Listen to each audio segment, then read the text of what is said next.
On the shining world of Orelise Prime, dragons were real, not the kind from old human fairy tales, but living, breathing creatures built by science and power.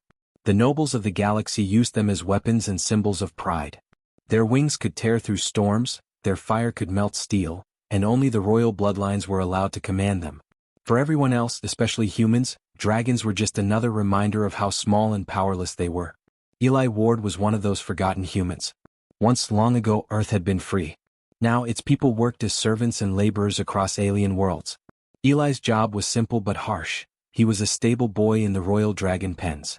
Every day before the twin suns rose, he would wake up, clean the feeding troughs, scrub away scorch marks, and haul buckets of meat for creatures that could crush him with one step. The overseers barely looked at him, except to shout orders or remind him that he was replaceable. Still, Eli didn't complain. He had learned early that in this world, silence was survival.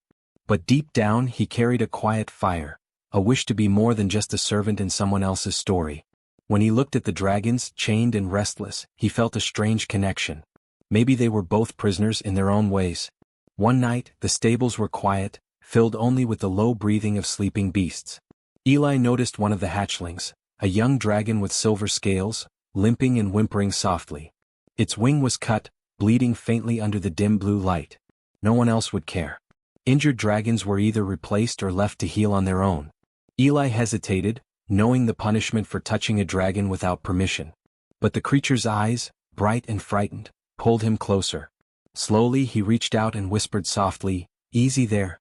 I'm not going to hurt you." To his surprise, the dragon stopped trembling. When Eli placed his hand on its neck, the creature's breathing steadied. It leaned into his touch like a frightened animal finding comfort. For a moment time stood still. Then a harsh voice broke the silence. The overseer had caught him. Eli was dragged out by his collar and struck across the back. "You don't touch noble property, human," the man hissed. "Remember your place." They left him sore and bleeding, alone in the dark corridor. That night, Eli lay awake in his small room, staring at the cracked ceiling. He told himself to forget about the dragon, but he couldn't. Something had passed between them, something that felt alive. Near midnight, a deep rumble echoed outside. Eli sat up, heart pounding. Through the small window he saw movement, the same silver hatchling crawling toward his door. It curled up beside his quarters like a guard dog and lowered its head. Eli could only stare in silence. He had no power, no special gift, no reason for this to happen. Yet somehow, a creature born to obey the nobles had chosen to trust him. He didn't know it then, but that single act would change everything.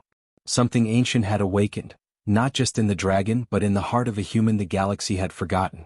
Rumors spread faster than light on Orelise Prime, and it didn't take long for everyone in the royal citadel to hear about the human stable boy who could calm dragons with a single touch. At first, people laughed. The nobles called it nonsense, a lucky trick from a frightened boy who didn't know his place. But the laughter faded when the dragons began to act differently. Every time Eli entered the stables, the air seemed to shift. The dragons that usually growled and snapped at the keepers grew quiet. Their wings lowered, their eyes followed him. Even the massive red-scaled elder, known to crush guards for sport, bowed its head when Eli walked by. No one understood it. The overseers grew nervous, the nobles grew curious, and the other workers started whispering whenever he passed.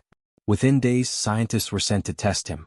They scanned him with glowing machines, poked him with sensors, and argued among themselves. The results confused them all. No implants, no psychic trace, no genetic alteration. He was completely human. Ordinary. And yet, the impossible was happening before their eyes. The nobles didn't like mysteries, especially ones that involved humans. To them, humans were meant to serve, not to inspire fear or wonder. So, when news reached the higher council, they decided to bring in an outsider, a visiting war commander named Lord Threx, a tall, cold man from another system. He was known for breaking rebellions and taming wild beasts through brute control.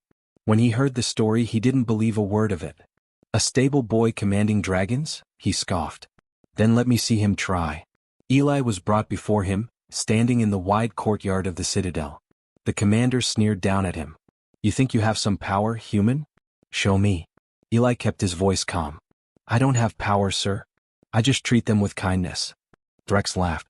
"Kindness?" He pointed to the silver hatchling that had bonded with Eli. "Then show me how your kindness protects this creature." He raised his hand, and a guard moved toward the hatchling with a weapon. Eli stepped forward, panic flashing across his face. "Stop. Please." Before anyone could react, the air trembled. A deep, thunderous roar echoed across the courtyard, then another and another.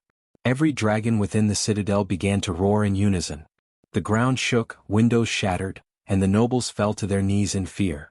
The dragons were not attacking, but their voices carried something ancient, a warning, a promise. When the sound faded, silence filled the air.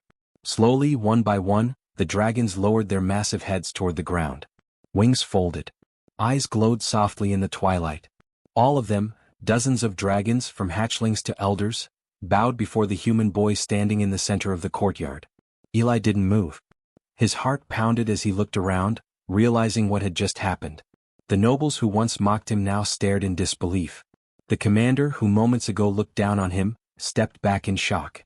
A stable boy, a nobody, had done what no royal bloodline could ever dream of. The dragons, the pride of the galaxy, had chosen to kneel for him. The moment the dragons bowed to Eli, the world of Orelise Prime changed forever. The nobles had ruled for generations, but never before had they seen their prized dragons, creatures they believed were bound only to their bloodlines, kneel to a human. The sight sent a shock through every level of the galactic court. What began as whispers in the citadel soon became panic spreading through every noble house across the stars. Meetings were held in secret chambers. Holoscreens flickered with angry faces of alien leaders demanding answers. "How can this be?" one shouted. "A human commanding dragons? It goes against every law of creation." Others suggested destroying the dragons before they turned fully against their masters. But deep down, everyone knew something bigger was happening, something they couldn't control. A group of royal historians was ordered to dig into ancient archives, searching for anything that could explain the impossible. They went through sealed data files buried for centuries, dusty old records no one had dared to open since the fall of old Earth. And what they found changed everything they believed. Humans, the race now seen as weak and expendable, were the original dragon binders. Long ago, before the rise of the alien empires, humanity had created the dragons through advanced bioengineering. But these weren't just machines or beasts. They were designed to connect through emotion, through empathy. Dragons had been born to follow the heartbeat of their creators, the harmony of human feeling. Over time, when humanity lost its power and the records were rewritten, that truth was buried. The alien houses had taken control of the dragons and claimed them as their own. They erased the memory of human creators and turned the surviving humans into servants. Now, with Eli standing at the center of it all, that old bond had reawakened. His bloodline carried a resonance gene, not a weapon, not psychic power, but something much deeper. It was a kind of natural empathy, a frequency that dragons could sense and respond to. It wasn't magic, it was connection, pure and ancient. But to the ruling council, this discovery wasn't beautiful. It was terrifying. A single human had already made dragons defy their noble masters. If others learned the truth, if more humans began to awaken that same gift, the balance of power would collapse. The nobles would lose their armies, their weapons, their fearsome beasts. So they made a decision. Eli Ward had to disappear. Quietly. No trials, no questions. Just another human accident in the royal records. But the dragons knew. Even before the guards moved, they felt the threat. That night, the skies above Orelise Prime erupted with movement. Thousands of dragons rose from their pens, wings blazing like fire in the dark. They formed a massive circle above the city, their cries echoing across the stars. People ran to their windows, staring in awe. The nobles froze, realizing the truth they could no longer deny. The dragons were protecting him. And beneath the storm of wings, Eli looked up, realizing he wasn't just a boy anymore. He was the voice of something ancient, something human, that the galaxy had tried to forget. The night the dragons filled the sky, Eli knew he could never go back.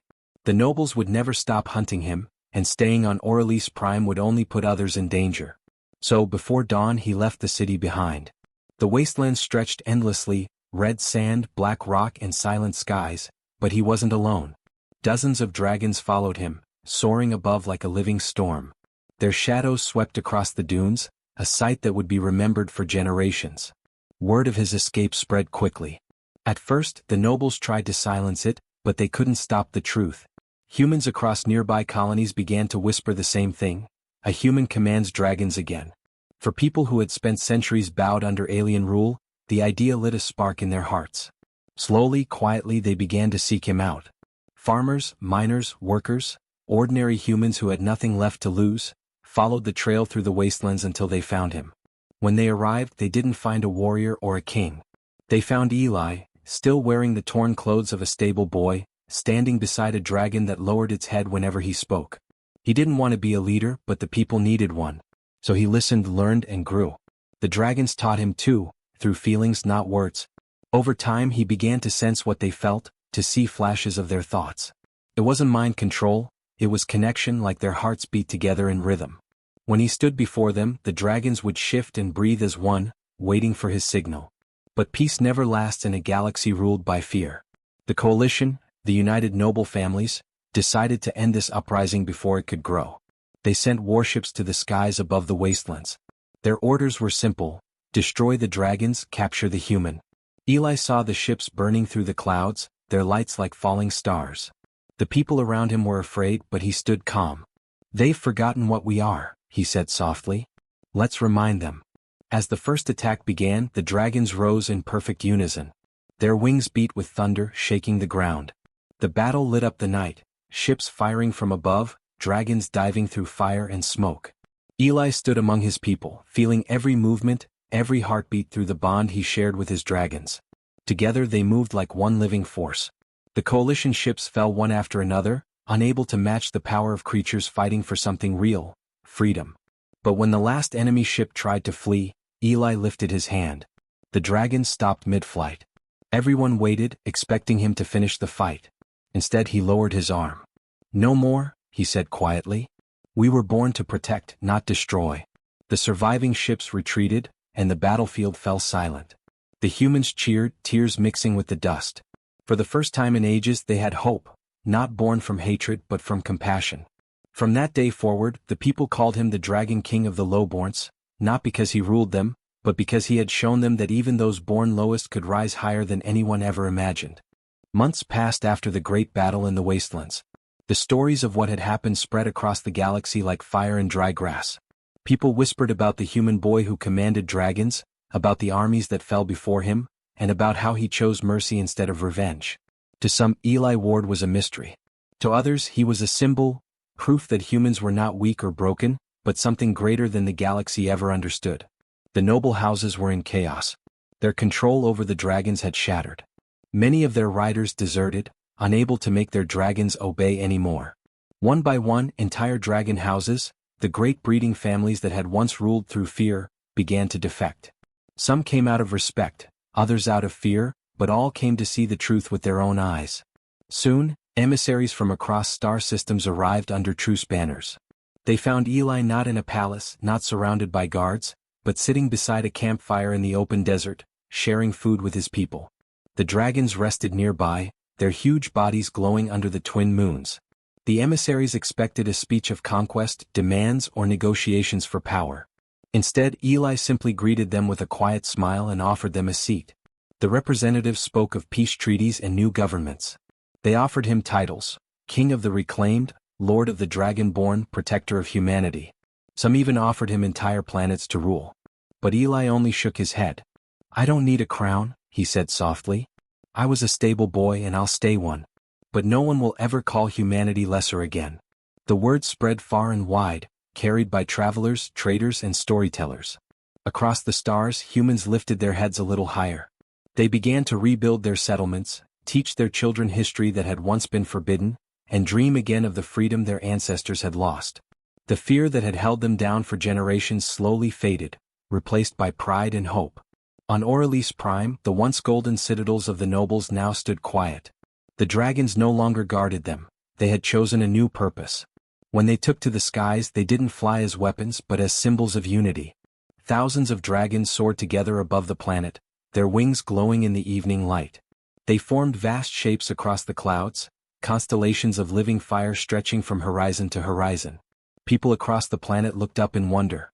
Children pointed, saying they could see the shape of a man standing among the dragons, a reminder of who had changed their world.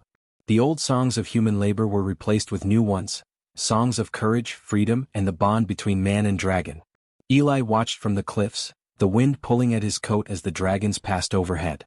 For a moment he smiled, knowing his people were finally free. And high above, under the endless stars, the dragons moved as if bowing to the earth, bowing not to power or fear, but to the heart of one human who taught the heavens to kneel.